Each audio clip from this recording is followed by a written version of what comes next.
When Charlotte poured water on my feet that day and said, "Aunty Cleaner, please wash my leg too, since you like washing people's things," I just stood there. The other women burst into laughter, snapping photos and videos like I was a circus show. My name is Dia, and that was the day I learned that some people can look at your struggle and still find a reason to mock you. It happened at Rockview Lounge, Owerri. There was a school reunion, our class of 2010. People came in expensive cars, lace wigs taller than their confidence, and perfumes that smelled like revenge. I was outside, wiping dust off a white Toyota Camry when I heard a familiar laugh. Wait, is that not Dia? I froze. I didn't even have to turn. I knew that voice anywhere. Elena. The girl who used to copy my homework, but now pretended not to know me on Facebook. When I turned, there they were. Elena, Charlotte, and Cameron, all dressed like slay queens, holding designer bags and wearing dark shades, even though it was evening. Charlotte gasped dramatically. "NN!" My class prefect turned car washer. The three of them laughed so hard that even the security guard looked away, embarrassed. I smiled politely. "Good evening." Charlotte shook her head. "Aha, Dia, after all your English back then, not this one you end up with?" Elena added, "Life no balance, Sha. Anyway, come clean my glass well, Biko. I like it shining." I swallowed hard. "Yes, Ma." When I reached for the rag, Charlotte held up her phone and started recording. "Smile for the camera," she said, smirking. "My followers like inspirational videos." The way she said inspirational almost made me laugh, because if they knew the truth about her marriage, they'd know she needed inspiration more than anyone. But I didn't talk. I just kept cleaning. While I bent near the car, I heard them whispering. "Remember in school when she said she'd work in Shell?" "Shell Key? She's working in Shell Wash now." They burst out laughing again. I wanted to cry, but tears don't pay rent. So I stood straight, looked at them, and said calmly, "Congratulations on your success. You all look beautiful." They went quiet for a second. Maybe they didn't expect me to still have a voice. Then Cameron snorted. "Ah, still pretending to be the nice one. You're too good, Dia." She dropped a 500 note on the floor. "For your service. Keep the change." Hey viewers, my name is Dia, and if you're still listening, please click subscribe. Because sometimes life doesn't punish people with thunder, it just makes them live long enough to regret their own pride. When they walked away, I picked up the money and put it in my pocket. I didn't do it because I was desperate. I did it because I needed transport fare home. And when I looked at their backs as they entered the restaurant, laughing, I didn't feel hate, just pity. Because if money could truly buy class, they wouldn't still be competing with ghosts from secondary school. Later that night, as I walked home, my friend Gabriel, who owned the car wash, called out, "Dia, you okay?" I forced a smile. "I'm fine." He frowned. "Those women mocked you again, Abby?" I shrugged. "They laughed. Let them laugh. Maybe laughter will keep their hearts busy." Gabriel sighed. "You deserve better." I nodded slowly. "Everybody does, but life gives us stages. This is mine. I'll pass it." He looked at me, half in awe, half in pity. "You talk like a motivational speaker." I chuckled. "No, I talk like someone who has seen both kindness and cruelty and still chooses peace." When I reached home, I met my younger brother, Christopher, studying by candlelight. "Welcome, sis," he said, eyes bright with hunger and hope. "Have you eaten?" I asked. He smiled. "I waited for you." We shared Gary and groundnuts, and as I watched him eat, something inside me said, "This is why you can't give up." Because even though people mocked me, I was still standing. I still had purpose. The next morning, as I walked back to work, I passed by Emo Mall. Inside the glass, I saw my reflection, dusty jeans, wet slippers, and tired eyes. But behind that reflection, I saw something else, fire. The kind that pain doesn't kill, it refines. So when the first customer of the day drove in, I greeted him with a bright smile and said, "Good morning, sir. Full wash or body wash?" He laughed. "You sound too confident for someone washing cars." I smiled again. Confidence is free. I can't afford to lose it. He smiled back, and that small exchange reminded me, life isn't about how people see you. It's about how you see yourself when nobody's clapping. That night, I lay on my bed staring at the ceiling fan. The laughter from Elena and her friends kept echoing in my head. But instead of sadness, I felt something else. Fuel. I whispered to myself, "You'll see, Dia. One day they won't look down at you again. They'll look up." And for the first time in a long while, I smiled before falling asleep. Because deep down, I knew the story wasn't over yet. If you've been mocked, betrayed, or underestimated, don't rush to prove anything. Let life handle the scoreboard. Stay tuned, because in the next part of this story, life is about to switch seats. And when it does, nobody will be laughing anymore. The next morning at the car wash, I tried to act normal, but no matter how hard I smiled, something inside me had cracked. It wasn't the insults that hurt most. I'd heard worse. It was how easily they forgot that I used to be one of them. Back in Federal Girls Secondary School, Owerri, I was the one everyone came to for help. Homework, debate practice, advice. Even Charlotte once cried on my shoulder when her father left home. Now she was the one who looked at me like dirt on her heel. Life is funny like that. I was wiping down a red Corolla when Gabriel walked over holding his phone. "Dia, you won't like this," he said. He handed me the screen. It was a TikTok video posted last night. The caption read, "When your class prefect becomes your car wash girl, hard life, god of Abeg." It was Charlotte's voice laughing in the background. The video had over 13,000 views already. I froze. My stomach twisted. People were commenting too. "Nawao, see life. She looks so humble, Shah. Them girls wicked Abeg. Car wash girls, they get PhD in patience."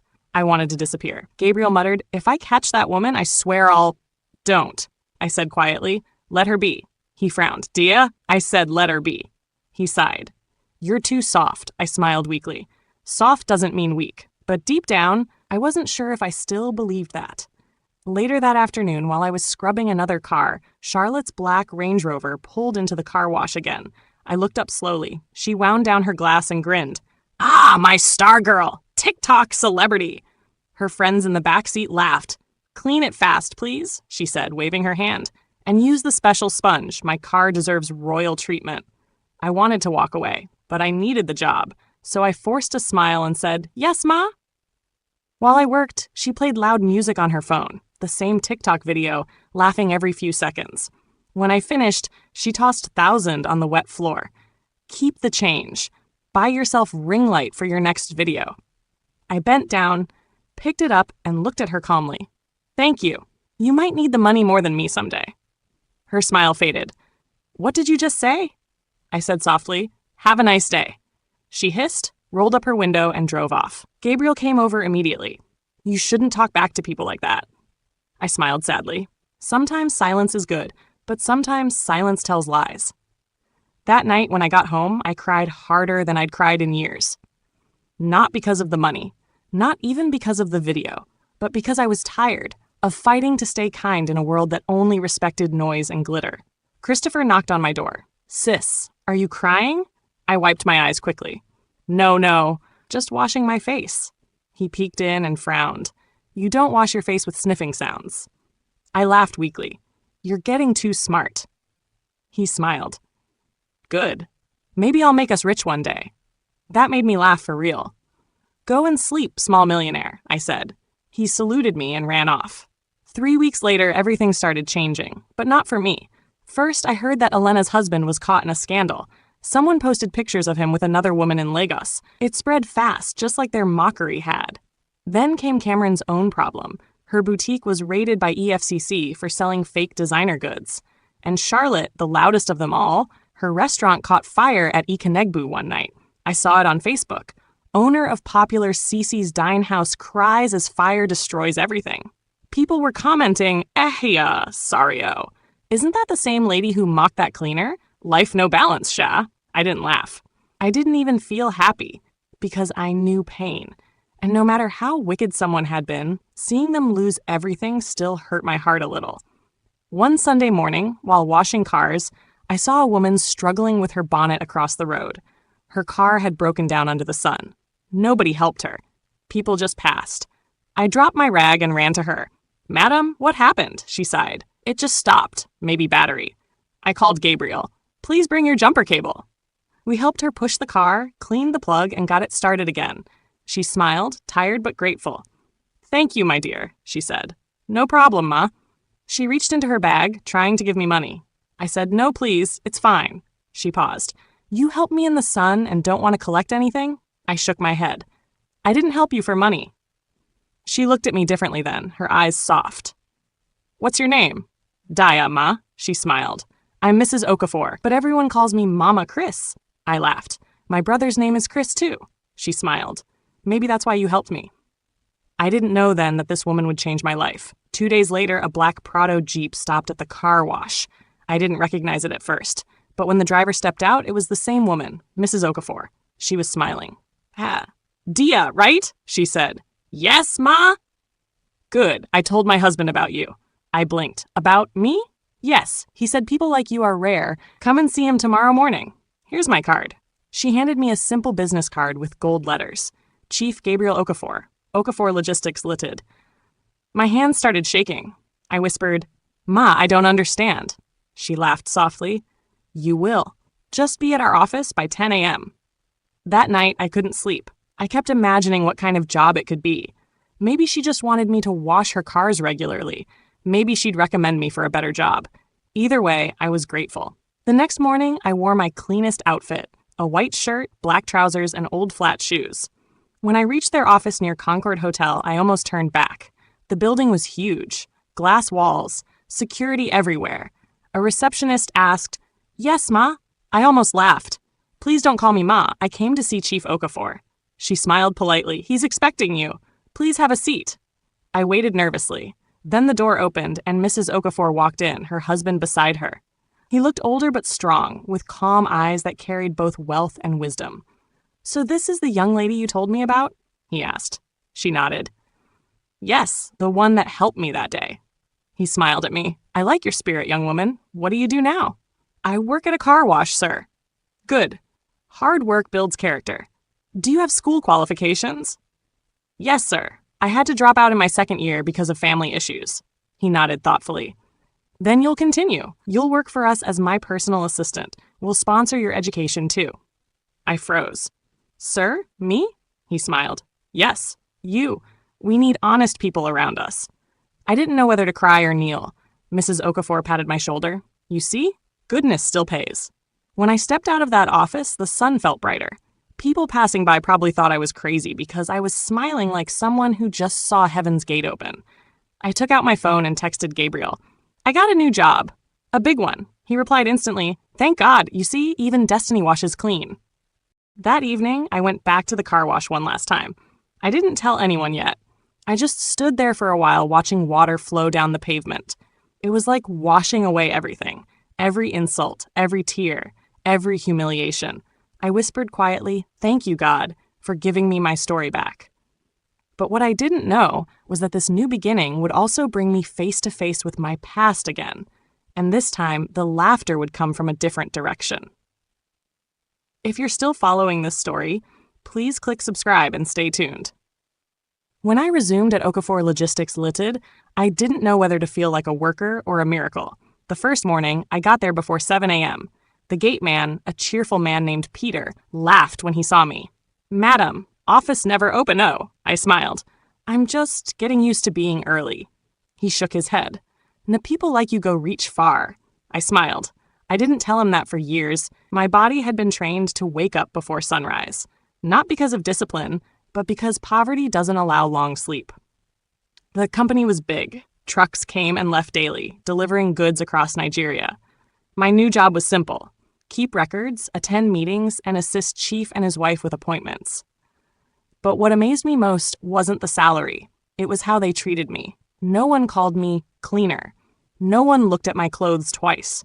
No one made me feel small. Even the secretary, a slim, fair woman named Clara, helped me settle in. She said, Chief and Madam like you. I think you remind them of their daughter who passed away. I blinked.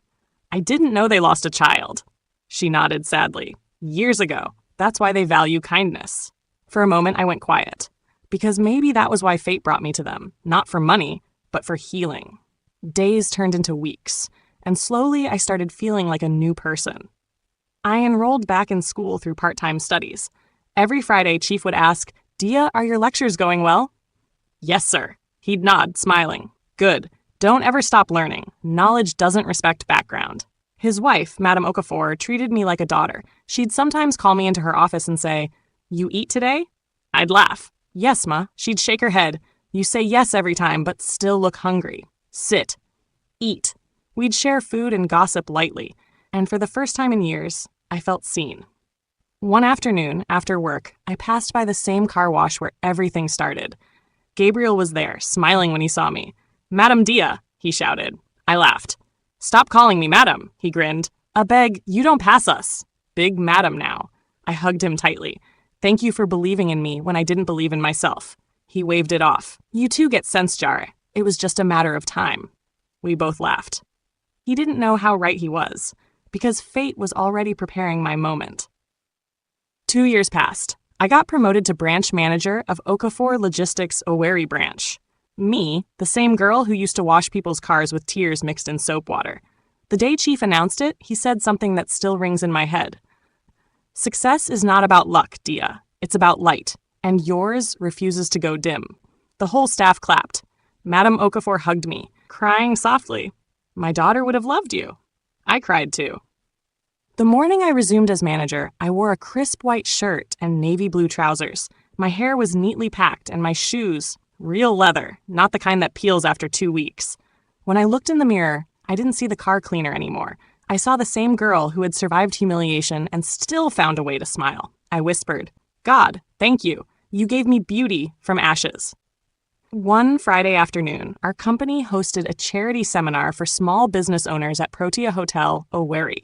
We were to teach young entrepreneurs about honesty and resilience in business. I was sitting at the front when a staff member whispered, "Madam, one of the guests is asking for you outside." I stood and walked out. The hotel lobby was full of people. And that's when I saw her, Charlotte. She was sitting alone on one of the lobby chairs, wearing dark shades and clutching a small handbag. But she looked thinner, not glamorous, not powerful, just tired. Our eyes met and her mouth opened slightly. "Dia?" I smiled softly. "Yes, long time, Charlotte." She blinked, her voice shaking. "You work here?" I said quietly. "No, I'm hosting the event." Her face froze. "You're what?" "I'm the manager at Okafor Logistics now." She stood up, her bag falling to the floor. "No way." For a long moment, neither of us spoke. Then she started crying quietly. "Dia, I'm sorry." I didn't move. I just looked at her. She wiped her tears and said, "Everything is gone. My restaurant, my house, even my husband left. I sleep in my cousin's store now." Her voice broke. "I came here hoping to meet someone who could help me restart. I didn't know it would be you." I walked closer. "Charlotte, sit." She sat down, still crying. I took a tissue and handed it to her. "Stop crying," I said softly. She looked at me, eyes red. "How are you not angry?" "After everything I did?"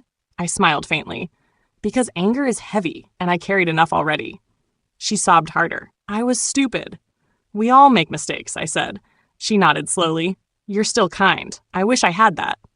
I looked at her properly then, the same woman who once mocked me under the sun, now trembling under the cold air conditioning of a hotel lobby.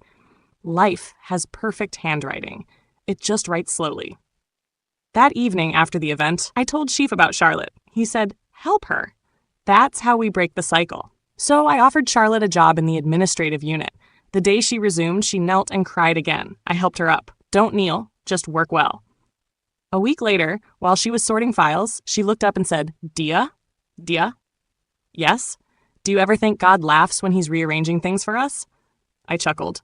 "Maybe. Or maybe he just waits for us to grow before giving us what we asked for." She smiled weakly. "If I ever become rich again, I'll tell people to be kind." "Good," I said. "That's the only kind of wealth that doesn't fade." 2 months later, the next surprise came from Elena. I was driving out of the company when a woman waved at me by the junction. I almost didn't recognize her. She was selling thrift clothes under an umbrella stand. "Dia!" she called. I stopped. She ran over, smiling awkwardly. "Long time. You look good. Thanks," I said softly. "How are you?" she sighed. "Trying to survive. My husband left after the scandal. Business went down." She glanced at the Okafor Logistics logo on my car. "You work with them?" "Yes," I said, smiling. "I'm their branch manager." Her smile disappeared. Then she said, almost whispering, "Wow, you really rose." I nodded gently. "We all rise, just not at the same time." I gave her my card. "Come by the office. Maybe we can supply goods through your shop." She looked shocked. "You'll help me? After everything?" I smiled. "Life already punished you enough. Why add more pain?" She burst into tears. I don't deserve your kindness. I said softly, maybe that's the point. It's not about deserving. It's about changing. That night, I sat by my window thinking, 2 years ago, I was the cleaner. Now, I was the helper. And I realized something. Success means nothing if you use it to mock others, because then you become exactly what once broke you. So I made a promise. Every quarter, I'd host a small women's empowerment program in Owerri. Not for the rich, but for those who were laughed at, ignored, or struggling. And guess who showed up at the first event? Charlotte and Elena. They came early, helped me arrange chairs, and greeted every woman with smiles. During the event, I looked at them and said, open quote, sometimes God doesn't delay success. He just waits until our hearts are ready to handle it with humility. Close quote. They both nodded, eyes glistening. A month later, as I walked through Douglas Road on my way home, I passed a small car wash. A young man was scrubbing a tire with the same tired focus I used to have. I stopped and said, good job. He smiled. Thank you, Auntie. I handed him $2,000 and a bottle of cold water. Keep doing your best. One day, someone will see you too. He looked shocked. God bless you. I smiled. He already has. Then I walked away, my heels clicking against the pavement that once bruised my bare feet. 2 years later, Owerri had changed, and so had I. The city looked busier, louder, and somehow richer. New plazas were springing up everywhere, new roads being tarred, and every young person I met was either starting a business or starting trouble. But one thing never changed: gossip. And in Owerri, gossip travels faster than Okada. One morning, I was sitting in my glass office at Okafor Logistics, sipping tea and reviewing supply records when Clara walked in, looking excited. Madam Dia, she said. Yes, Clara. Guess who came to see you? I frowned. Who? She smiled mischievously. Someone from your school days. I sighed. Please tell me it's not Charlotte again. She's already in the admin unit. Clara giggled. No, this one came with tears and thrift clothes. Before I could say anything else, the door opened, and there she was. Elena. She looked older. Not by age, but by life. Her face was tired, her once glamorous hair replaced by cheap braids. The Elena who once used perfume you could smell from a mile away now smelled of stress and rainwater. Dia, she said softly, almost whispering. I stood up slowly. Elena. She blinked hard, tears already forming. You look different. I smiled. So do you. She looked down. I know. I came to say thank you. For what? I asked, confused. She sniffed. For the card you gave me that day, you told me to come by the office, and I finally found the courage. I started working with the suppliers you connected me to. I'm selling wholesale now, not just thrift. Things are changing. My chest warmed. That's good news. She nodded quickly, tears rolling down. I'm sorry for everything. I was foolish. I smiled gently. We all make mistakes. She looked up at me. You're really not angry? I shook my head. I don't carry anger. It's too heavy to lift into the future. She laughed softly through tears. You're still the same, always calm. After she left, I sat back in my chair and thought about how life rearranges people. Once upon a time, she had mocked me with lipstick and laughter. Now she had come with tears and gratitude. But it didn't make me feel powerful. It made me feel grateful. Because if the tables could turn for me, they could turn for anyone. A week later, something strange happened. Our company received an invitation from Federal Girls Secondary School Owerri, my old school. It was for our 20th class reunion gala. I stared at the letter for a long time. Clara peeked over my shoulder. You're going, right? I hesitated. I don't know. She gasped. Why not? You'll show them pepper. I laughed. No, Clara, that's not who I am. But deep down, I wasn't sure, because part of me wanted to go back, not for revenge, but for closure. When the reunion day came, I almost changed my mind again, but Madame Okafor insisted. You must go, she said firmly. Sometimes victory isn't about shouting. It's about walking into the same place that once broke you and breathing easy. I smiled. Okay, ma. The event was held at Swiss International Hotel, Owerri. I arrived in a white SUV wearing a simple but elegant navy blue gown. No heavy makeup, no long wig, just peace and confidence. The moment I stepped into the hall, heads turned. People whispered, Is that Dia? She's glowing. I heard she's now a manager with that logistics company. I smiled politely and found a seat at one of the round tables. Then I heard a familiar voice behind me. Dia? My goodness, I turned. It was Cameron, the third of the sleigh trio. She looked surprised and a little nervous. Stood and smiled. Long time, she nodded quickly. You look amazing. Thank you, I said softly. How have you been? Her lips trembled. Trying to start over. We sat together. For the first few minutes, the hall buzzed with old songs, laughter, and fake hugs. Then the host, our old head boy, Christopher, not my brother, went on stage. Ladies and gentlemen, welcome back to our 20th year reunion. Today is about reconnecting, forgiving, and celebrating how far we've come. People clapped. I smiled. Forgiving. The word sounded perfect. During the dinner break, Charlotte walked into the hall. Her eyes found mine immediately. For a second, we both froze. Then she smiled shyly. Hey, boss lady. I laughed softly. Hi, Charlotte. She walked closer, looking around nervously. This place feels smaller than I remember. Maybe because we grew bigger. She nodded. You came? Yes, Madame Okafor insisted. She smiled. I'm glad you did. I looked at her. This woman who once called me Aunty Cleaner. She now wore a plain dress, no lashes, no loud jewelry. Her laugh was softer. Her pride had melted. And for the first time, I saw her, not as the girl who mocked me, but as a woman who had fallen, gotten up, and learned. Midway through the event, the MC said, We'll now have a short talk from one of our most successful old girls, someone who defines resilience and grace. Please welcome Dia Nwokori. The hall erupted in claps. Even Charlotte and Elena stood, smiling proudly. I walked up to the stage, my heart beating fast but steady. I took the mic and looked around the room. Then I said, When I first saw this invitation, I almost didn't come. People laughed softly. I continued, Because I remembered the days when laughter wasn't kind, when people thought success was about shiny shoes and English accents. The room went quiet. I smiled. But life taught me something, that God doesn't use laughter as revenge. He uses time, because time reveals everything, who's real, who's strong, and who's growing. Applause.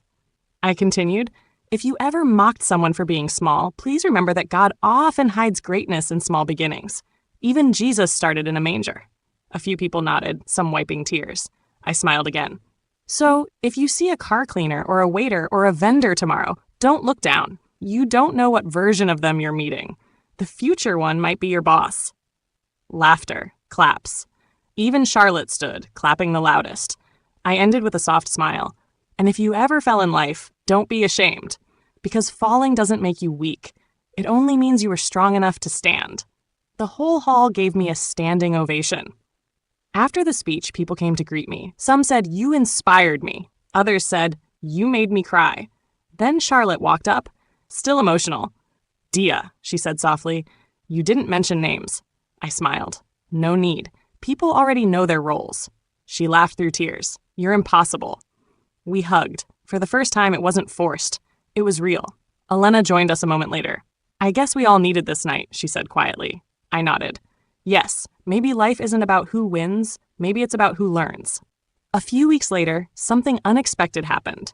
Chief Okafor, the man who gave me my first real chance, passed away peacefully in his sleep. The news hit me like cold water. At his burial, the crowd was massive. Government officials, employees, but Madame Okafor held my hand the whole time. When it was my turn to speak, I tried to hold back tears, but my voice broke.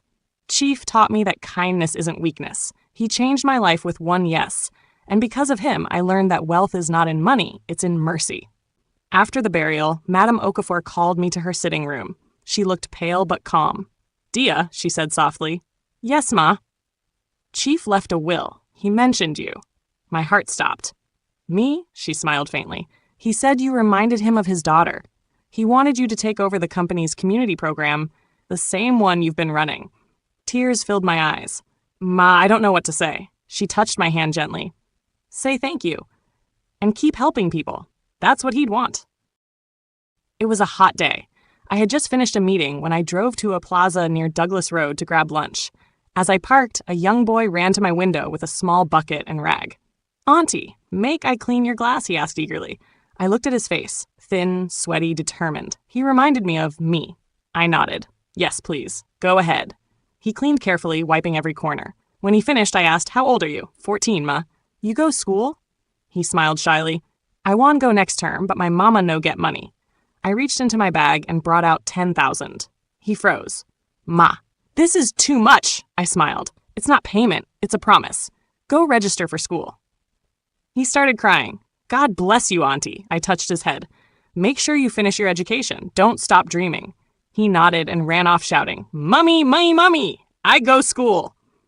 As I watched him disappear into the crowd, something deep inside me whispered, now it's complete. That night, when I got home, I lit a small candle by the window, something I hadn't done in years. I whispered to God, thank you for the pain that pushed me, the laughter that mocked me, and the grace that remade me. I smiled, tears glistening in the candlelight, because in the end, I realized that life didn't just flip the table, it rebuilt it in my favor. If you've watched this story till the end, thank you. Remember, don't rush to shame anyone's struggle. The person you mock today may be the same person you'll need tomorrow. Would you still laugh if life switched the roles? Let me know what you think in the comments. And please subscribe for more emotional African stories that touch the heart and open the eyes.